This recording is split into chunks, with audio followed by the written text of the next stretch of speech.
Getting through your divorce requires strategy. Through this video, I'm going to give you my best tips for getting your divorce case over on fair terms as soon as possible while avoiding the classic divorce mistakes. In this video, we're going to cover how to develop a first mover advantage in your divorce, how to keep your finances from sinking you, how to avoid self-destructive divorce behavior, and how to leverage infidelity when it's present in your marriage. And for those of you who stick around to the end, I'll give you my 5 tips on the easiest, quick ways to sink your divorce case. So let's get started.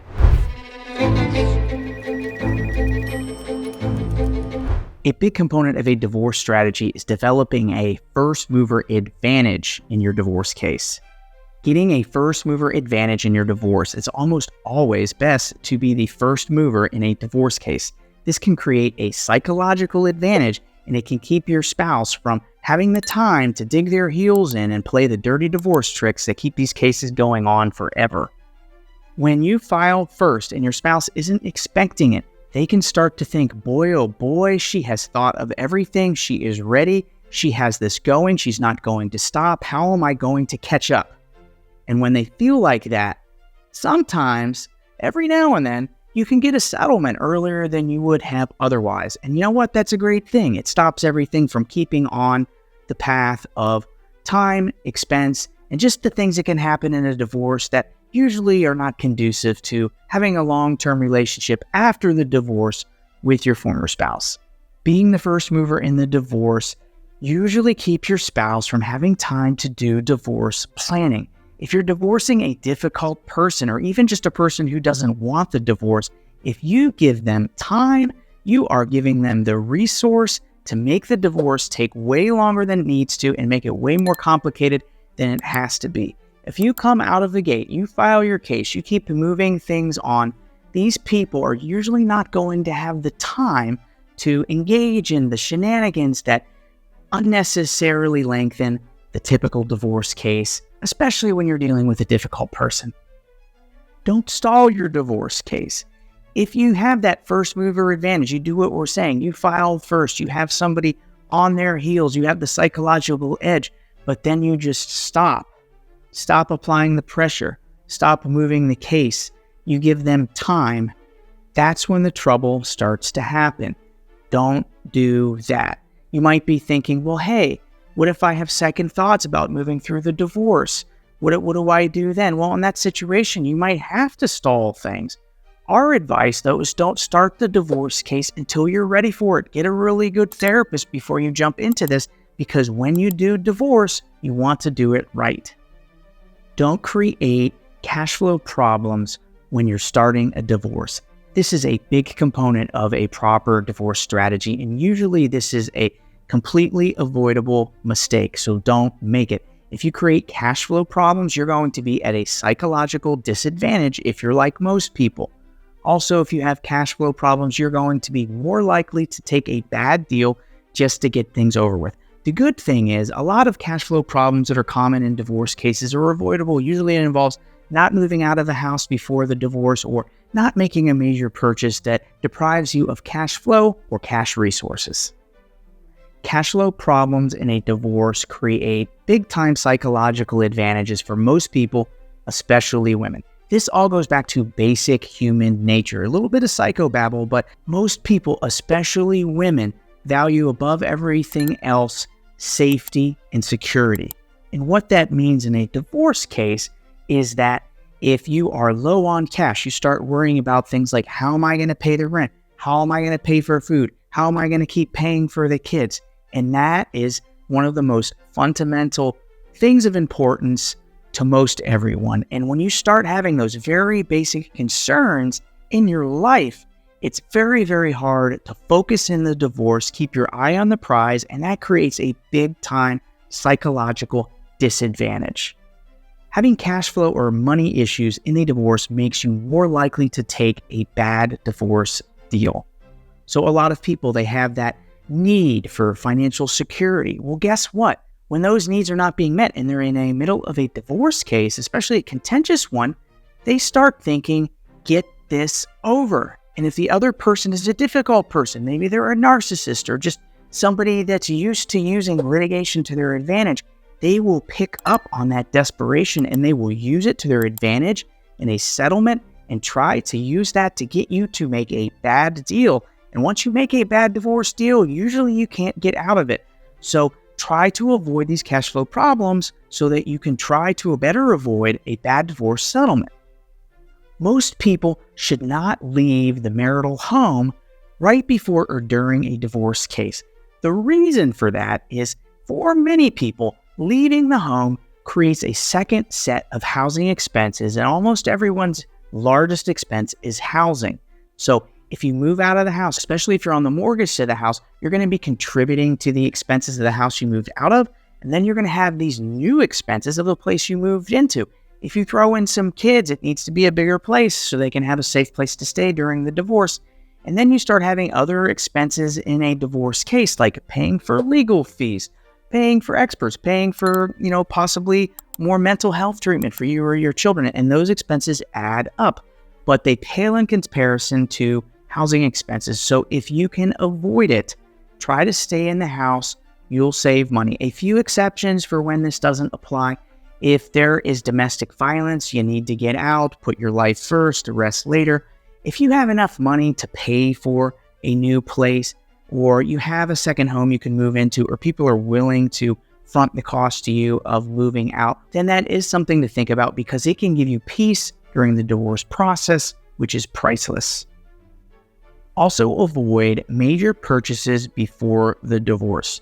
Making a big purchase before a divorce, it creates cash flow problems if you're buying the things such as a car or a new place to live on credit where you have to make monthly payments. If you're paying in cash for these assets, it's going to deprive you of money that you might have otherwise needed to pay for your legal fees or fund a divorce settlement. It goes further than that, though. Even if you have enough money to go around and pay for the thing that you want to have, that house, that car, that whatever, if you have an alimony case, if you're going to be paying or receiving alimony, going out and making a major purchase could be to your disadvantage. You'll want to talk to a lawyer about all this stuff before the divorce case starts, before you make that purchase to be sure. But for most people, it's best to avoid making big purchases before the divorce starts. Controlling the money and documents is another component of a winning divorce strategy. When you control the money and you control the documents, usually you can control the velocity which you push the divorce case, which is what it takes to get difficult divorces over quickly. You want to control the money or keep your spouse from taking all the money in order to have a successful divorce. Ideally, you're in control of most of the money when you're going into the divorce process. This way, the other person cannot put you at a financial disadvantage. If you don't have the ability to control the money easily, you at least don't want to allow your spouse to take all of the money. As an example, if most of your savings went into a money market account or savings account or investment account that's titled in joint names, that's most of the money that you all have that's easily accessible, don't file the divorce case without at least taking some of that money, possibly all, probably half. Talk to a lawyer on exactly what to do with that. But if you just leave that account sitting there and your spouse is a difficult person or maybe just a little bit angry that you're wanting to end the marriage, you can probably count on them taking that money and leaving you high and dry and at a disadvantage in the divorce process. When that happens, you lose control, which means the divorce will linger and you'll lack leverage in settlements. Controlling the documents in a divorce is also imperative. If you have the opportunity, you want to get in your possession as many of the key financial documents as you can before the divorce case starts. You want to get those records, copy them, put them somewhere, give them to an attorney, your aunt, your mom, your friend, whoever. Just don't leave them to be taken. You want to be in control of these records or at least copies of them. Otherwise, your divorce case will be unnecessarily extended by chasing those records. You might think that all the key documents are in a file cabinet in the house. My husband isn't going to take those. He's going to want to just get the divorce case over with. Well, what if he goes and grabs them and burns them or gives them to somebody else?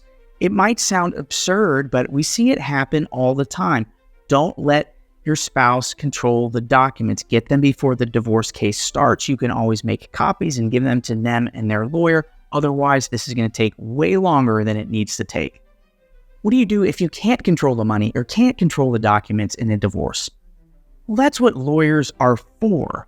People like me deal with that challenge day in and day out. There are plenty of things that lawyers can do depending on your situation to help you from being at an unnecessary disadvantage. As an example, if you cannot control the money and your spouse has all of the money in an account in his name only, as an example, one of the things your divorce lawyer very well might be able to do is freeze that account at the start of the divorce case so that your spouse can't take the money. Some counties, at least in Florida, even have orders that require the account to not be accessed outside of how it was during the marriage. And your lawyer might be able to take that court order and give it to the bank and keep your husband or your spouse from taking out the money. Also, if you're low on cash, there is the possibility for your lawyer to get you temporary relief during the divorce case to allow you to help pay for your bills. Other options that are a little bit less popular can involve getting a personal loan, borrowing from friends and family, getting some money to allow you to at least keep your head above water before the divorce case starts. So if you're in a spot to where you don't have a lot of money sitting around, or your husband controls a lot of the money or a lot of the records, all is not lost. You're just going to want to talk to an attorney who understands this stuff way ahead of time so that you can develop a strategy to deal with that situation. And then once you do, after getting out of that type of marriage, you won't have to worry about lack of control anymore. Winning divorce strategy component number 4, you have to avoid self-destructive behavior.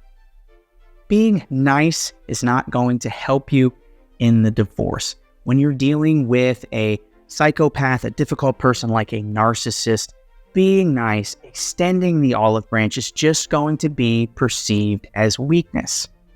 Being overly nice, making bad deals is not going to get your spouse back either. Some people are going through the divorce. They think if they make an overly generous deal with their spouse, usually that spouse wants the divorce, then that spouse is going to say, hey, after the divorce is over, I'm glad to be divorced, but I love you. Let's get back together. That never happens. So don't make stupid divorce deals thinking it's going to get your spouse to come back to you and reconcile the relationship. It just doesn't work that way. Make a reasonable deal, then go to therapy if you want to pursue that. A great divorce strategy is seeing a therapist.